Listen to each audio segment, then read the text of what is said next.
All right, welcome. Thank you so much for joining Earth Friendly Events to have a conversation with Doug Bradley. Doug comes from McCormick Place, Chicago. And Doug, if you'd like to take the opportunity to introduce yourself to the audience. Yeah, absolutely. First of all, thanks for the opportunity to come and talk to you a little bit about what we do at McCormick Place today. My name is Doug Bradley. I'm the Vice President of Culinary with ASM Global Savor, and we have businesses around the world. But in this case, we're talking specifically about our McCormick Place operation, and I'm office there, and we've been focused on sustainability and how we take sustainability and execute events in the most sustainable fashion you can in Chicago for quite some time. I've been there for about 6 years. Amazing. Thank you so much. Yes, I want to dive into questions because I know that there's a lot of individuals and organizations that would like to replicate what you all are doing. So what are some of the things that you all prioritized, and how did you just begin integrating sustainable practices into your business model? What was step one? Right. So, well, step one is people and awareness, really, about what issues are and what challenges there are. And historically, I've been in the food business in high volume events for a long time, and over the years, you start to think. I came up as a chef, so the culinary VP position is a logical one. And as you come up through the ranks with that, you get more and more aware about what the impact is when you pick up a phone and place an order for products, whether it's vegetables or organic items or fish or meat or poultry, whatever those things are. There's a huge impact, and you become more and more aware of what that is, and start to look for how do you make your impact the most beneficial and positive that you can. And I think that's one of the where it started, at least for me. And then when I came to McCormick, I got to know the leadership in the building, and that's probably another absolutely key piece is that you have to have buy-in and support from the leadership of your client and the people at the top. And for us, we couldn't have asked for a better and more engaged client than the MPA has been. So that said, we've been bringing ideas to them. They've given us some ideas periodically as well. And just operating on those pieces, it's just one thing starts to feed on the other. When I look back and see how some of these things have developed, it's just an ongoing growing process. If you listen, if you got good leadership, and if you've got folks that are really concerned about what you do, and those things, I know we've gotten a lot of recognition for what's been done at McCormick Place. We have a total of about 6 or 7 different major awards that we've gotten in the years that I've been there. The first was we were recognized and received the Illinois State Sustainability Award. We've received and had certification. We were the first convention center to get certified as a Green Seal certification piece. And then we've been recognized 5 times by the EPA for our involvement in reducing waste and diverting waste, and all the efforts we've put into doing that on the major scale that we operate at McCormick. So that's sort of the path that you go on. And then the other thing I think that ties into it is you start to meet people that are also interested in sustainability and focused on sustainability. In the course of conversations, it's like, oh, wait, what about, is there something there that we could look at as well? And it just starts to continue to grow. So you meet somebody, you have a little chat with them about this, that, or the other thing. And I'll use one example is, so we have a rooftop garden. I know we're going to talk a little bit more about that in a second, but one of the things that happened out of that is we had the opportunity to grow hops, and we started growing hops up there. It's like, well, that's great. We got some hops plants. They're attractive. They're nice plants, but we also we buy a lot of beer. We sell a lot of beer, and we reached out and talked to some of our suppliers, and we found that there's a brewer down about 30 miles south of us. And we got to talk to him about, we grow hops. And he said, oh, great. Well, why don't we put together a beer that's specific to McCormick? So we talked with our client and developed out of those 3-sided conversations the McCormick Place Everyday Ale. and we make it with rooftop hops. Every year we grow the hops, and it all goes down to the Brickstone Brewery. And it's one of those examples of a synergy where we help promote their beer. We're selling more of that particular beer than we did in the past, so that's going into the local community. And at the same time, we're maximizing and telling that story around the hops that we have on the rooftop. So it's just feeding itself. It's great cycle. Yeah, I love that. That's so cool. How is the ale? Is it tasty? Of course. It actually hits a really nice median piece. That I know other folks that I like a hop heavy beer, ale when I'm drinking beer, and I find it's got enough hops so I notice it. But on the other hand, I've got colleagues that are really not the hoppy kind of people, and we find that they still enjoy it as well. So it hits a great middle ground, and we look forward to carrying that on in the future for a long time. And it actually, just a quick story on it, is that we also were able to, he brought it down to us, and some of the surrounding properties around us were interested. So they started putting it out, and then he got it into one of our major distributors here in Illinois, and now it's all over the place. So it's great. It's been a good business builder for him too. So. That's really cool. And I'm loving that you're bringing up the rooftop garden, because I want to get into that. Because it's not only just such a cool idea, but the photographs are stunning.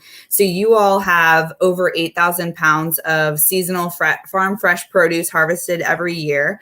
I saw that it's almost 100 different varieties of vegetables, fruits, herbs, flowers. You even have bees there. So I'd love to just know a little bit more about how you are involving the community, because I know that you're not only having this rooftop to spread awareness and keep it as local as possible, from literally going up to your rooftop to your kitchens, but what are some of the pieces that you're integrating into education, awareness, community building? I'd love to hear a little bit more about that. Yeah. So Jenny, what I'd like to do is kind of divide that question into two answers. So the first is really about what we do with the roof itself, with what we grow up there. And one of the things that we shifted over to a number of years back is that as a culinarian, as a chef, I was involved with Slow Food for many years. So I'm very familiar with them. And when we started to look at what we were growing up there, we were doing a lot of, initially we did a lot of commodity vegetables.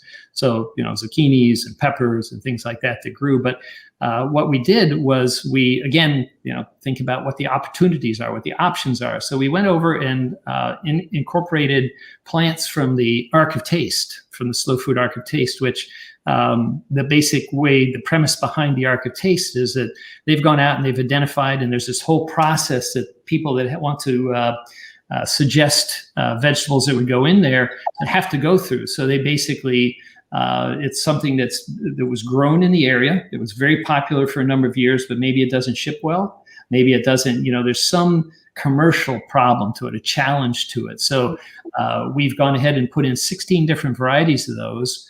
Including in the last 3 years ago, we planted a cherry tree orchard up there.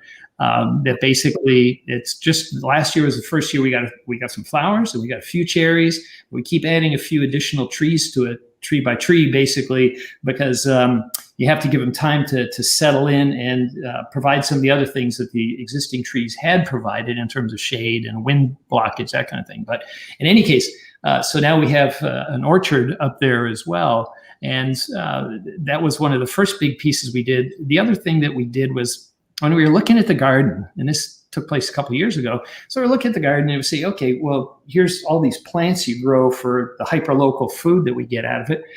But then you always have a little bit of stuff around the edge. So, you read and you learn things, and it's like, well, there's a problem with the prairie spaces that have existed in the middle of America for a long time. They've disappeared. So what we did was say, okay, what we're going to do is we're going to expand that edge around the garden just a little bit, and we're going to put in plants basically that were historically native to the prairie in Illinois. And what we found by doing that, and it was actually you could notice the difference, is the number of other insects that then would start to come there, and more bird life is there now. And it helps support the bees, the hives, the 3 hives that we have up there as well. So it's how can you help support that? And more importantly, perhaps, is I know you mentioned that we got a lot of visitors that want to see the garden. They've heard about it and they want to see it while they're there, and it's beautiful. In the summertime, if you've got an event at McCormick between about late May all the way through early October, then going up there to see what's going on is a fantastic part of a trip to Chicago. So we're able to bring them up there. And part of what we do is, to your point about education, is we do have signage up there that talks about those stories, and it tells that whole bit about why is it important to have the prairie piece there. And you can actually go up there and see monarch butterflies, and you can see swallowtail butterflies and that sort of thing. So it's an opportunity to talk about the biodiversity that we get with the Ark of Taste plants, as well as the importance of not eliminating all the natural space we have here to help promote the ecosystem. One other piece that kind of grew out of that whole search for heirloom plants, that kind of thing, is that I saw a colleague of mine that had posted, he had this collection of tomato seeds that he had a friend of his that had grown tomatoes for years, right? And he had all these special heirloom seeds. I said, hey, why don't you send me some of those seeds? And we'll go ahead and we'll put them into the garden. So he did, and that was about 3 years ago. And every year we have some of his tomatoes up there growing, and we tell the story about it. And ideally, we actually, one of the folks that's sort of a lead-in segue into the next part here, is that one of the folks that helps us oversee the garden was saying, hey, I've got these chili piqueñas that came from his family, from his mother in Mexico. So I said, well, why don't we put some of those in? So now we've got the tomatoes and the peppers growing there. And ideally, we'll have that ongoing, that there'll be other folks that want to have, their uncle, their aunt, somebody back in their history grew these plants that were special. And, bring us the seeds and we'll see what we can do to find some space to fit them in up there. So it's just part of what we're able to do to activate and just keep things really interesting, but also try to set those things from our ancestors, from where we came from, and those things, they're important. And to keep that kind of food alive and those ingredients alive, it's good stuff. So, and delighted to be able to have that showcase at McCormick to do that. So, but that's incredible. And that's probably the perfect segue, because talking about that gentleman, he oversees, he's the manager for that garden piece. And what we did was, when we first got the contract there, we were looking around and kind of thinking about, well, how do we do this? How do we make use of this 20,000 square foot? Actually, it's close to 25,000 square feet right now, because we keep growing it, expanding it. And just a little history about that. So that started as a LEED certified roof. So it was originally lichen and, plants that really, they helped diffuse the water that would fall, but really didn't have a purpose beyond that. So that's really where we started with that idea of the garden. But when you got into it, it's like, well, we're not gardeners. We're food people. We take what comes out of the garden, we cook it and serve it in a delightful fashion. But what we did do is we found a offshoot of the Chicago Botanic Garden, and it's called Windy City Harvest. And what they do is they take folks that have been disadvantaged for one reason or another, and they have an apprenticeship program that they operate over a period of time. And it's a tremendous program, because you basically, as you go through this program, if you continue on into it, then you'll actually end up having the opportunity to operate, first of all, a 1/4 acre of land that you can grow your produce on, and then go into a 1/2 acre as well. After that, before you finally are fully graduated from the program. But just all these people that are just very engaged with what we do with urban gardening, and getting that idea out about how you can do that. And so that relationship has been a great one. I know that they have a very high success rate in terms of 50%, up to 50% of the folks, 90% of the folks that come out of high school and get involved, graduate from high school, and then 50% will actually go on to college to pursue that. And I know we've had some real success stories with there was a gentleman that was up there a number of years ago, and about 4 years ago, I think he was there, and he ended up when we were talking to some of the folks that basically talking like we are now about what we do up there. It's like, oh, that's fantastic. They wanted to meet him, so we did the introduction. And he ended up on what is the big concert? Is it Farm? It's escaping my mind right now, but basically he ended up on the stage with Neil Young and all these other folks, and it became he did an article about him in Rolling Stone, and from there he went to be a general manager. It's like, and he'd had issues in his youth, and now he's out there and really being successful, and it's just a great program to bring people along. And the current manager that we have up there, it's the coordinator. She's a young lady named Riley, and she basically has been there. This will be her 3rd year, and it's delightful that she's staying as long as she has with it. I know she's going to go on to great things at some point in time, but the real interesting part is that when you're working on a rooftop, it's only, I guess it's about 6 stories up from the ground, but it's a microcosm. It's a different environment. It really takes time to figure out, well, what plants, because what grows well down on the ground might not do well up there. So it's like kind of figuring out which side of the building do tomatoes and peppers do better on. So it's been a really interesting trip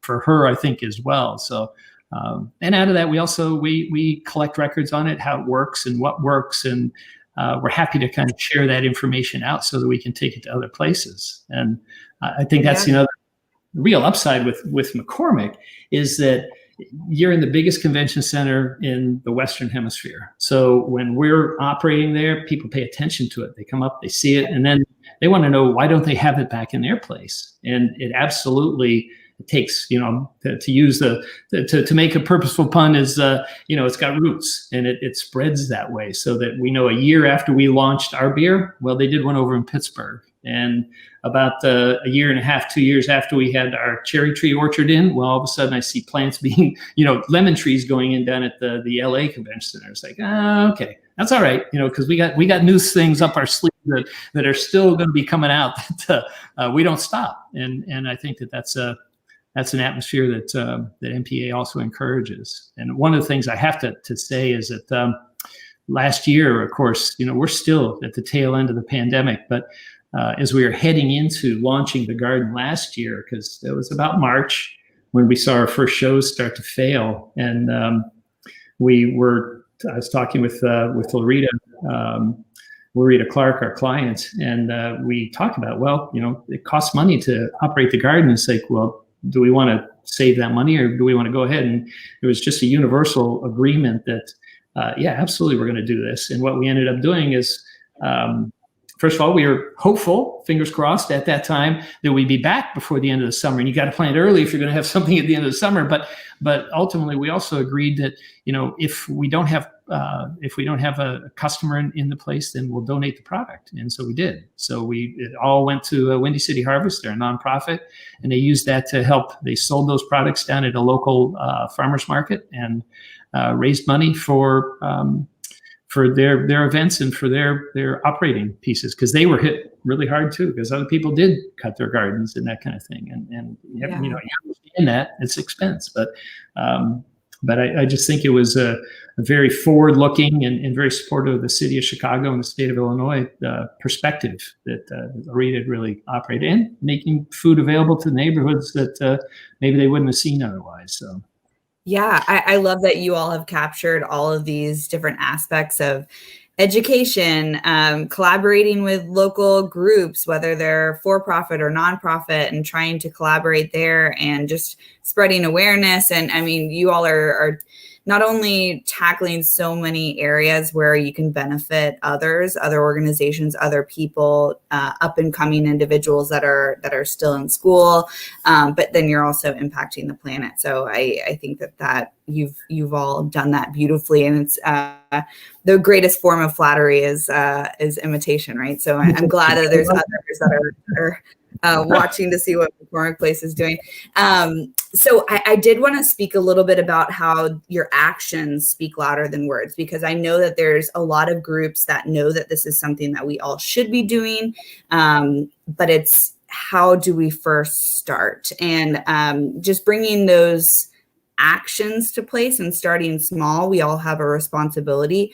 I'd love to know a bit about some of just the processes. I know we focus a lot on the food, but any sort of processes, the grind to energy food waste recycling system, I'd love to hear a little bit about that. And then we can share some resources on where people can learn more.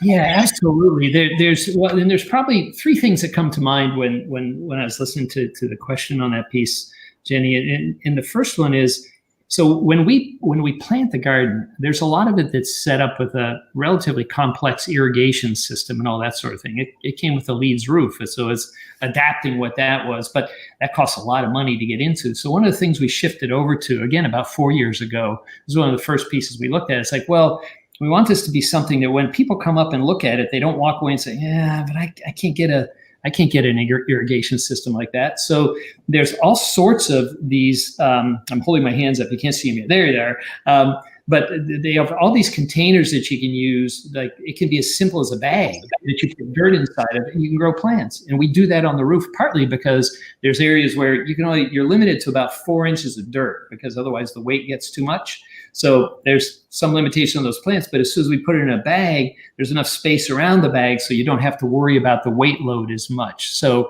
and the idea is that everybody can get some bags of dirt, put some seeds in them. I mean, that's pretty easy. So that's one of the ways you can kind of take that sort of thing out. But two other pieces of work that I think folks can do. So the first one is, we also have a piece that it works. It's basically a converter that takes salt and water and converts it into a sanitizer or disinfectant. And it's approved by the FDA and the EPA, including up to being an effective disinfectant for COVID virus. So it's very timely and on the spot. At the same time, while it's deadly to microbes, it is you could actually drink it and not have do that at your own risk. I'm not advocating people go out and do that, but it's essentially a mixture of no more than salt and water that's had electricity applied to it. And it's chemically very effective. And by switching over to that piece, we essentially cut the use of commercial sanitizers, which again reduced the amount of carbon that it took to transport them. It reduced the production of chemicals that have a much more significant impact on the environment, both in our operation, but as well as in the factories that they make them in. So those things, and you actually, if you go up and research that online, you can actually do that at home if you'd like to do that. So it really is, this is something that's scalable, that you can do in a big operation like ours, where we have 2 different tanks that'll produce up to 200 gallons a day. So we've got a lot of capacity if we need it. Or you can do it at home if you'd like. And it's just as flexible as that sort of piece. And you mentioned the grind to energy. So one of the things that was really important, and this again was a piece that when we were talking with MPA, that they were just wholeheartedly supportive of it, that when you dig into compostability, there's some issues with it in terms of how long it takes containers to compost and those sort of things. As opposed to how much time they can actually have in the compost mass, if you will, in the location that's doing the composting. And what we found was that with the grind to energy piece, it goes down a different route. So that basically we take all our food scraps, all our organic food scraps, and they go through a grinder, and it gets put into a big tank. And then we have a company that comes in and hauls it away, and ultimately takes it and it gets converted at a wastewater facility that's close to us. It'll get converted into methane, which is the gas substitute, and fertilizer. So that it's a different route to go with your compostable items, with organic waste specifically, that we found it's like, oh, that's of course we're going to do that, and we're looking at how we can expand that and make that a bigger operation than it is currently. It takes our stuff currently, but we think there's opportunity to grow that. So. Yeah, and I love that you bring up that these are things that people could do in their own home, and this is also something that organizations could do, whether they're a hospitality destination or they're an office. Once more individuals start going into buildings, there's so many opportunities to lower your footprint, and so I love that you all are leading the charge. Well, we really try. I mean, we pay attention to what the competition's doing. I think it's nice if someday in the future we could look at a greenhouse, but that's down the road. That would lengthen the growing season, but that's a ways away. This is obviously where we've had some time to think about what's going on and look at some of those things and just talking with our partners as well. So we had a conversation just recently with Windy City Harvest and the idea about how could we look at collaborating a bit on retail items that we do, that we're talking a little bit about things we can do with what we grow on the roof, whether it's a pepper sauce or something along those lines. And they run some programs in the inner city that they think there might be a fit for us to do some collaboration about. Well, how do you produce those things and how do you upgrade that so you've got something that's sellable, and folks that are trying to do that urban gardening piece, they can now go off and have product that lasts a little bit longer and is something that they can continue to generate revenue with. So be viable, sustainable is urban agriculturalists. So that's so cool. It's amazing. I hope that everyone will take some time to learn more about what you all are doing and just the ways that we could all potentially learn from all that you all have spent time working on, and ways that we can potentially show that in our organizations and homes. So definitely follow the Save for Chicago link to learn more. And we're going to continue to have conferences like this and just learning how event professionals and hospitality professionals and pretty much anyone can contribute to growing their footprint and just being more sustainable and to our planet. Doug, I really appreciate the time that you've spent with me and with the audience. And I just hope that this is just yet another opportunity for folks to learn more and hopefully apply those learnings. So thank you so much for your time. Well, thank you for the opportunity. And when you come back to Chicago, come on in and have a look at the garden, because you may not know about it otherwise, but come on up. So I'm happy to show it off. Yeah, I'll be enjoying a book and a beer, I think. That's where I will be. So Thank you, McCormick Place Everyday Ale. Right, thank you. Perfect. All right. Thank you. Perfect. Bye. Bye-bye.